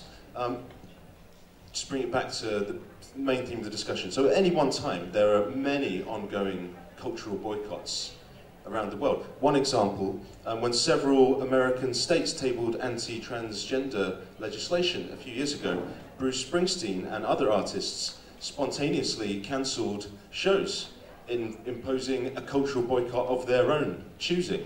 The difference there was that there was no organised civil society, let alone the absolute majority of Palestinian civil society, an oppressed group of people who have called for this boycott, providing one of the key rationales for it. So why should Israel be exempt if cultural boycotts are in abundance, which they are? Another point is that, as I said before, BDS is more nuanced than the successful South African boycott, which included, as a key component, a cultural boycott. It doesn't target individuals as that did, it's institutional. So would the people who oppose BDS tell millions of black South Africans that cultural boycotts are wrong? And strengthening that argument, Israel has, as Eyal said, a specific and overt policy of weaponizing culture to portray itself in a certain way to distract and cover up its own crimes. And what we ask international artists and others is not to save us, not to liberate us, but to, at a minimum, don't help to whitewash the crimes against us. And finally, our job is, the job before us all, is to speak with, persuade people here in the West to support our non-violent struggle for freedom and justice. Thank you. Dan sowieso ongelooflijk nog veel over te vertellen, toe te voegen. Dat betekent alleen maar dat er al heel veel gebeurd is op vlak van de culturele boycott. Dat is heel goed. Ik hoop dat jullie allemaal getriggerd zijn, aangemoedigd om mee te doen met een campagne. We hebben het al gehad over de Eurosong-campagne. Het belooft een heel creatieve en geslaagde campagne te worden, dus teken zeker de petitie. Sluit u aan bij het platform dat daaraan deelneemt. We kunnen alle hulp gebruiken. Maar daarnaast wil ik nog een heel belangrijk verhaal vertellen. Ik ga het heel kort proberen te vertellen. Het is ook gelinkt aan de onderdrukking van Palestijnse cultuur. Iemand die we goed kennen, Mustafa. Het is een Belg, hij woont in Aalst. Hij is artiest, hij danst. Wat deze zomer naar Palestina gaan. Hij heeft daar familie, heeft daar veel vrienden. Hij is aan de grens, tegengehouden door Israël. Hij is gearresteerd en hij zit sindsdien nog steeds in de gevangenis. We kunnen heel ver uitweiden over het Israëlisch gevangenissysteem. Ik denk dat we algemeen kunnen stellen dat het niet in orde is. Hij wordt daar gehouden onder slechte omstandigheden, heeft weinig toegang tot juridische hulp. We hebben daar ook een campagne voor opgesteld, dus dat is eigenlijk een tweede zaak die ik aan jullie zou willen vragen. Er staat daar een mevrouw met een foto, jullie kunnen een foto laten trekken met die affiche. Er circuleert ook een petitie, zodat we meer steun kunnen vragen aan Buitenlandse Zaken van België, die er ook mee bezig zijn, maar om toch een extra effort te doen om Mustafa vrij te krijgen. Maar daarnaast kampt die groepering van vrienden, van naasten van Mustafa ook met een financieel probleem, omdat de juridische kosten heel hoog zijn. Dus als je nog wat centjes hebben zitten, ze staan er bij een collectebus, is dat altijd heel welkom. Jullie kunnen ook naar de Facebookpagina gaan, Free Mustafa, waar jullie ook een bankrekeningnummer kunnen vinden en veel meer informatie daarover. Dus heel erg bedankt om hier te zijn, voor jullie interesse. Hartelijk bedankt aan Christine Hemmerrechts, aan Samir Eskaza, aan Eyal Sivan. Ook heel erg bedankt aan alle vrijwilligers, aan de tolken, aan iedereen die hier aanwezig was en aan de organisatoren van het debat, Intal en Viva Salut. En nog veel plezier vanavond.